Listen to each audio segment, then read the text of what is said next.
जिस तस्वीर का इंतजार पिछले 5 सालों से हो रहा था, वो तस्वीर जरा दिखा देखिए जरा। ये वो तस्वीर है जिस तस्वीर का इंतजार हो रहा था।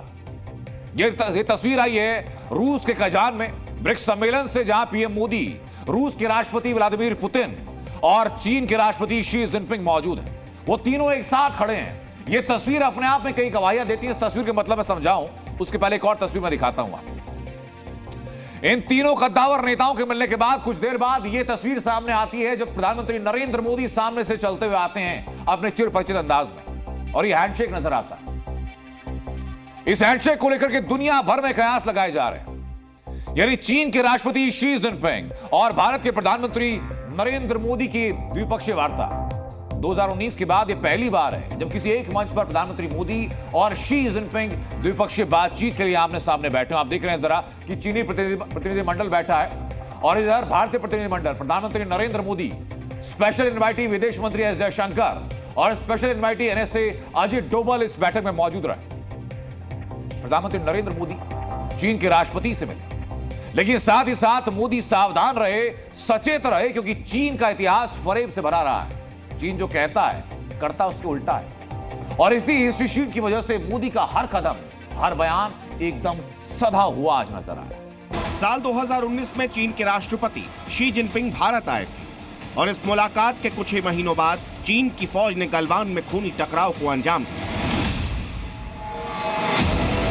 गलवान का टकराव वो धोखा था जिसका जवाब भारत ने पूरी ताकत के साथ दिया। एलएसी पर चीन जितनी फौज और हथियार लेकर आया, उतनी ही सामरिक शक्ति भारत ने भी तैनात की। चीन के सैनिकों ने जितनी बार आगे बढ़ने की कोशिश की, भारत के वीरों ने उन्हें वापस खदेड़ा।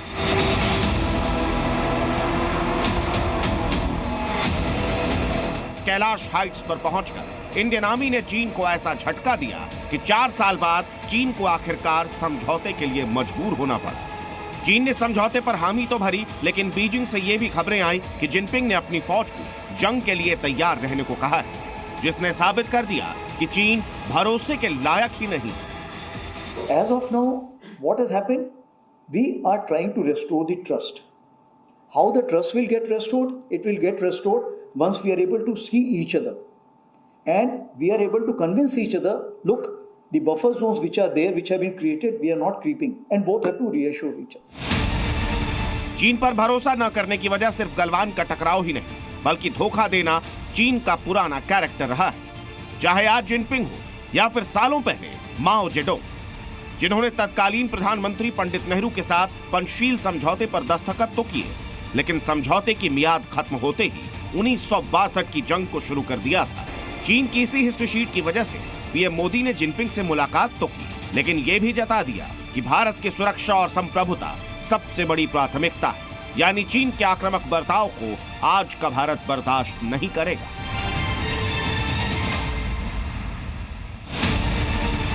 रूस के कजान में जिनपिंग और पुतिन से मुलाकात के जरिए भारत ने पश्चिमी देशों और खासकर अमेरिका को भी यह संदेश दिया है कि उनके बिना भी नए वर्ल्ड ऑर्डर की इबारत लिखी जा सकती है।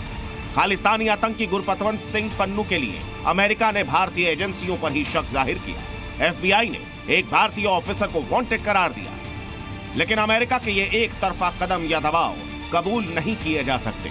ये मैसेज ब्रिक्स के प्लेटफॉर्म से मोदी ने दे दिया है। एलएसी को लेकर के कुछ मामला थोड़ा सुलटा है, तो अब भारत चाइना के साथ ब्रॉड एंगेजमेंट डेफिनेटली बढ़ा सकता है। उस एंगेजमेंट में हमारा इंटरेस्ट ये होगा अव्वल डेफिनेटली कि लॉन्ग टर्म के लिए इस एलएसी पे शांति का मॉडल कोई बने। चाहे अमेरिका हो या फिर चीन, प्रधानमंत्री मोदी क्लियर कट मैसेज दे रहे हैं कि दुनिया अब मल्टीपोलर और सुपर पावर का तमगा हासिल होने का मतलब ये नहीं कि दूसरे देशों पर दबाव बनाया जाए, उन्हें धमकाने की कोशिश की जाए। Bureau report, C media. और चीन के सामने भारत ने अपना मत साफ कर दिया, लेकिन चीन की टेंशन अभी भी जारी रहने वाली है। वो क्यों रहने वाली है? क्योंकि गलवान के बाद हर साल दिवाली पर मेड इन चाइना उत्पादों का बहिष्कार होता है। पब्लिक कैंपेन चलती है कि चीनी सामानों का बहिष्कार करो। आपको याद होगा कि गलवान टकराव के बड़े पैमाने पर चीनी उत्पादों के बहिष्कार की मुहिम शुरू हुई थी। चीन में बनने वाली लाइट से लेकर के चीन में बनने वाले पटाखों तक का बहिष्कार किया गया। सीआईटी की रिपोर्ट कहती है कि इस बहिष्कार से चीन को उत्पाद बेचने वाली कंपनी को 50,000 करोड़ रुपए का नुकसान हुआ और खासतौर पर बड़े शहरों में मेड इन चाइना उत्पादों का बहिष्कार का सबसे ज्यादा असर भी दिखाई पड़ा था। भारतवासियों के अंदर एंटी चाइना सेंटिमेंट्स अभी भी कम नहीं हुए और यही डर है चीन को कि कहीं पिछली दीपावलियों की तरह यह दिवाली भी मेड इन चाइना उत्पादों को बाजार में औंधे मुंह न गिरा दे। जी न्यूज।